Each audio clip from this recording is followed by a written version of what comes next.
Salute! Yesterday I made a video where I explained how there was a religious continuity through the ages in Europe, from the Stone Age and until the christening of Europe, and in fact even beyond, because we kept those old traditions incorporated into Christianity.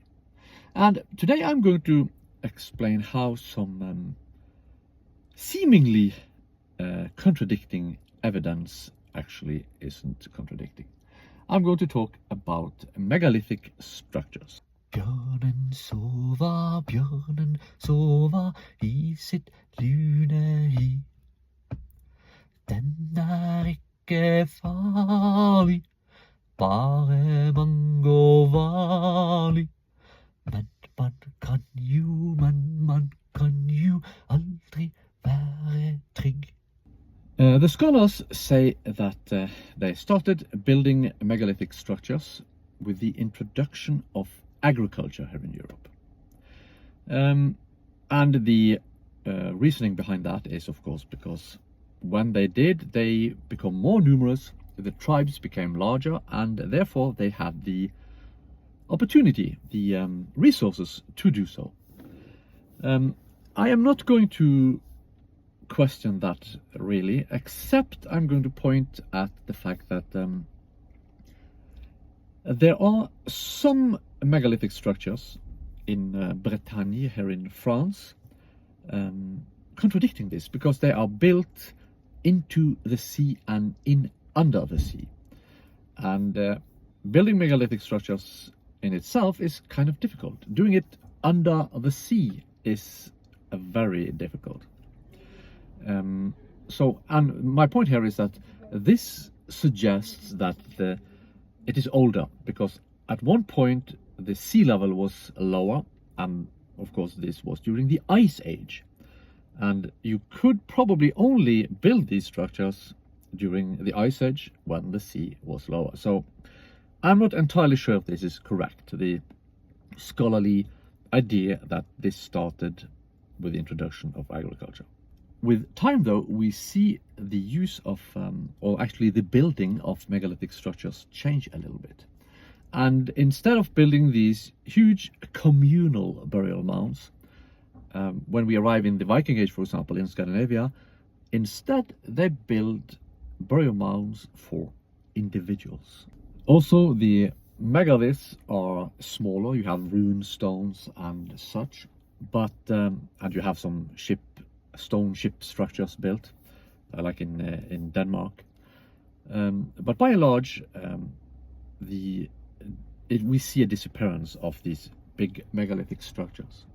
Another exception to this is, of course, ancient Egypt, where they built megalithic structures that would be the pyramids and such, but only for the elite, for the royalty. And this explains something that we see later on in the Viking Age. I'll return to that later on. In any case, this change might suggest that there was not a continuity in Europe, religiously speaking. And I'm going to explain now why it in fact proves the opposite, that it was a continuity in Europe. To understand all of this, we first have to understand what is the purpose of the megalithic structures. And also I am going to add here the fact that before the megalithic structures, when Europeans were less numerous, they used caves, and the caves were for the same purpose. For example, Lascaux Cave, Chauvet Cave, etc. I may also add that in classical antiquity, they built artificial caves that they called mystery chambers. And these served the exact same purpose. And of course, we know this today often as mystery religion. If you ask a scholar, they will list a memory as the purpose of these megalithic structures, as rune stones and such. They wanted to be remembered. Now, if you understand what this was about, you will understand that no, it was not about being remembered in itself. The purpose was reincarnation. And in order to reincarnate, you had to leave traces of yourself that you could remember in your next life. Therefore, you had the use of caves, where you entered a symbolic womb and then left a new man, as a reincarnated individual. You had megalithic structures with standing stones, symbolizing the man erect, standing up, reborn from the ground. You had burial mounds, again symbolizing the womb of the mother that you entered and left changed, because you had been reincarnated. So the purpose of being remembered was to actually find back to yourself in the next life. And my claim is, of course, that this was the purpose of the entire religion, of the entire tradition, namely to remember yourself, to become yourself again, as explained in my video about Odin. And if you have paid any attention to the pagan practices, you will understand that, in fact, the traditions are for children. You have, if you dress up as monsters in Halloween, you do it when you're a child, not when you are an adult.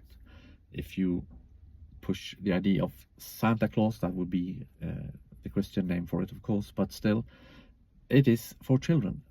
Adults are supposed to see through that charade and understand that it's a charade. There's something else behind, right? And this is the case for everything in paganism, in our pagan, so-called pagan tradition. It is designed for children. Who enters the burial mounds? A 7-year-old child. Whose traces can we see in the soft ground inside the Stone Age caves? The traces of 7-year-old children. Whose hands can we see on the cavern walls in these Stone Age caves? The hands of children. Now, if you live in the Stone Age and you practice this tradition, at one point you will see what is behind, you will enter the cave, you will solve the mysteries therein, and you will leave with proof that you have solved these riddles and mysteries. And when you do, you prove that you have returned to life as an ancestor. You have been reincarnated. Now, the problem here is that agriculture, yes, it allows us to become more numerous, but it also weakens us physically. It weakens us intellectually. And I would argue also spiritually. Now, in a religion which is basically a type of eugenics, this is a problem, because it means that fewer and fewer individuals in your tribe will succeed. That is, fewer will reincarnate. When they enter these caves, when they enter the burial mounds, they don't solve the riddles. They don't understand the mystery. And they leave blank. They have learned nothing. And therefore, with time, the percentage of individuals who remained, let's call it spiritual children, who kept believing in the gods like children are supposed to believe, who kept believing in Santa Claus, so to speak, like a child, increased. And by the time of classical antiquity, they made up the majority of so-called pagans. The majority did not reincarnate. The majority remained in a children's faith. And this explains why they moved from communal megalithic structures to individual megalithic structures, even though they were just as numerous and had just as many resources to build these megalithic structures. Because by the time of the Viking Age, only individuals saw through the charade and reincarnated. The majority remained in ignorance, in a childlike religion. And the problem with this is, of course, that the religion for children, the tradition for children, the beliefs for children, they don't have much depth. They don't have much meaning unless you solve the riddles. You see through the charade and you reincarnate. You become yourself again. And therefore, when Christianity arrived offering salvation for everyone, some people actually thought that, well, my prayers to the gods don't work, my sacrifices don't work, this serves no purpose. So they adopted Christianity. And this is why Christianity could spread in Europe, because some people had a meaningless pagan religion, because they had failed to understand the purpose of it. They had failed to solve the riddles. They had failed to reincarnate.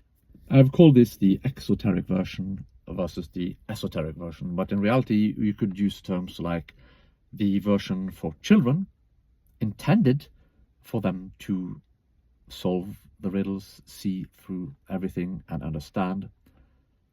And then you have the actual tradition, namely reincarnation. So in short, the introduction of agriculture caused a decline in intellectual capabilities in people, and therefore fewer, and with time fewer and fewer and fewer, managed to solve the riddles and become reincarnated. So the percentage, going from a very tiny percentage of people who failed, changed over time until the vast majority failed. And therefore we see a move from communal megalithic structures to individual megalithic structures. And this happened because the pagan tradition was demanding. I mean, you had to solve the riddles, you had to understand the metaphors, you had to understand everything. And if you're not intellectually very capable, you fail. If you are not physically very capable, you fail. If you are not spiritually, and by that I mean brave, very capable, you fail.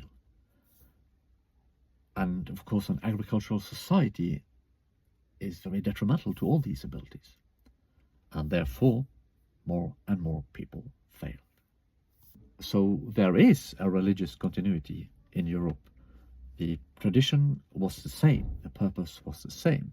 It was just that the populations changed and became more and more inferior and incapable of reincarnation and undeserving of reincarnation. And of course, in the end, when you have only a tiny elite being able to reincarnate, then you have a problem, and other religions can take over.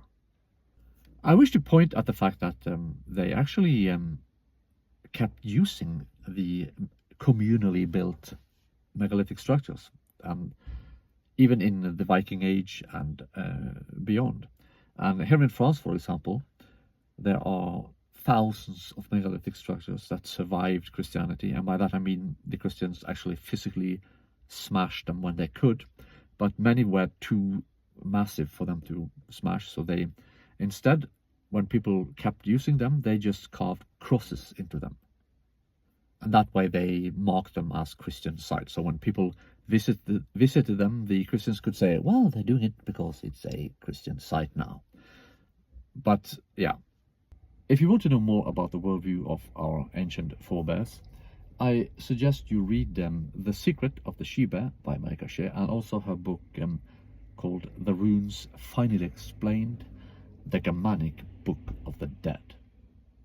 There's of course a clear reference there to the Egyptian Book of the Dead, because the traditions they had were the same. Then we might ask, why was it so important for them to reincarnate? And I will probably talk about that in another video, another time. Until then, thank you for listening and watching. Bye bye. Bjørnen sover i sitt lune hi. Den ikke farlig, bare man går varlig. Men man kan jo